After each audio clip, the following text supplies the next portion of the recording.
18वें अध्याय में मोक्ष संन्यास योग का वर्णन है। बुद्धिया विशुद्धिया युक्तो धृत्यात्मानं नियम्य शब्द आदि विषयान् त्यक्त्वा राग द्वेषौ व्युदश्च। भगवान ने परमात्मा की प्राप्ति का एक सूत्र बताया है कि संसार में जहां हम हैं, ये संसार में दोनों चीजें हैं, गुण दोष। अब कोई भी वस्तु या कोई भी कार्य को हम ये कह करके नहीं त्याग सकते कि इसमें ये दोष है। दोष तो हर किसी में है। आग भी जलती है तो जब आग प्रज्वलित नहीं होती, इतना धुआं होता है, आदमी को उठ करके भागना पड़ता है। अब इसका ये मतलब नहीं है आग से घृणा करने लगे, आग से दूर भागने लगे। आग के बिना हमारा काम भी नहीं चलता। हमारे शरीर के अंदर भी दो प्रकार की श्वास चल रही है, एक चल रही ठंडी और एक चल रही गर्म। बाएं तरफ वाली चंद्र नाड़ी और दाहिने तरफ वाली सूर्य नाड़ी। शरीर में जैसे ही हमें स्नान करने पानी डालते हैं और तुरंत हमारा सूर्य नाड़ी पूरे शरीर को गर्म कर देता है। गर्मी के दिन में बाहर से इतनी गर्मी पड़ती, परंतु आदमी के मुंह से धुआं जैसे नहीं निकलता जैसे ठंडी में निकलता है। जबकि गर्मी में गर्मी इतनी रहती। इसका मतलब है कि अंदर ऐसा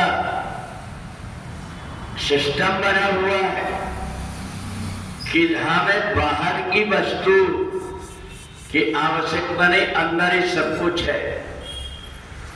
हम जब घी पिघलाते हैं तो हमें आग में उसको गर्म करना पड़ता है, और वही घी जब हम अंदर खाते हैं तो वो भी सब जगह जाकर के जम जाता है।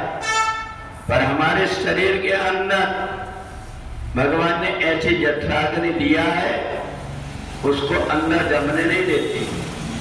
अगर अंदर गर्मी नहीं होती तो व्यक्ति का पूरा शरीर ठंडी में जम जाता, और जो कुछ भी खाता है वो सब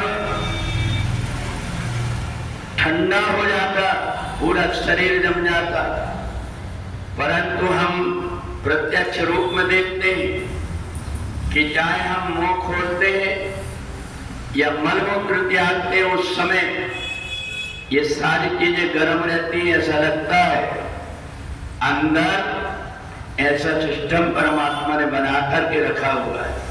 तो इसलिए बाहर भी हमें ये ध्यान रखना पड़ता है कि बहुत सी ऐसी चीजें जिसमें दोष है, बहुत तेज धूप जब होती है व्यक्ति इधर उधर से छिपाता है, पर वही जब ठंडी का समय आता है तो आदमी ऐसी जगह में बैठना पसंद करता है जहां धूप आ रही है।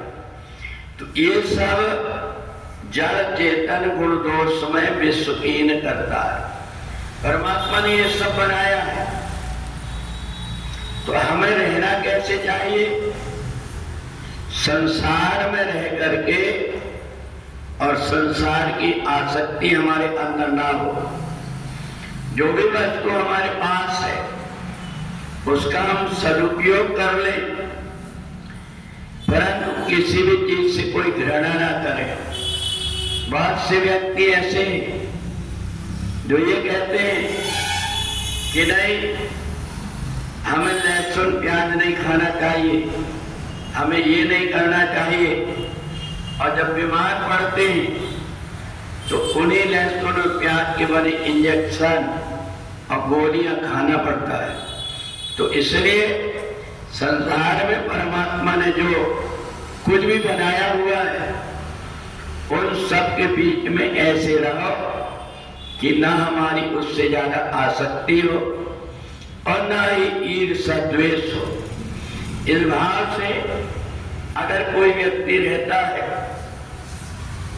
तो उसको सहज में ही ब्रह्म की प्राप्ति हो जाती है। जो व्यक्ति एकांत में बैठता है, ये जरूरी नहीं है कि वो जगह एकांत में बैठ गया हो, परंतु वो पता नहीं कहां कहां का क्या क्या चिंतन कर रहा है। वो अकेला है ही नहीं, इधर उधर उसका मन भागते रहता है। तो इसलिए धीरे धीरे हम ऐसा अभ्यास बनाएं, सबके बीच में रह करके भी हम एकांत में बैठने की आदत बना लें। भोजन भी जो व्यक्ति ज्यादा खाता है या व्यक्ति ज्यादा सोता है या कम खाता है कम सोता है, शरीर जवाब दे देता है उसका कि तुम ठीक नहीं कर रहे। इसलिए भगवान ने कहा ये संसार में ही बंधन होता है और संसार में ही मुक्ति होती है। तो यहाँ जो बंधन की चीजें हैं उनसे हट करके जो मुक्ति की चीजें हैं उनकी तरफ जो व्यक्ति बढ़ने लगता है उसको ब्रह्म की अनुभूति भी हो जाती है और संसार में जीने का ढंग भी आ जाता है। बोले वृंदावन बिहारी लाल जय।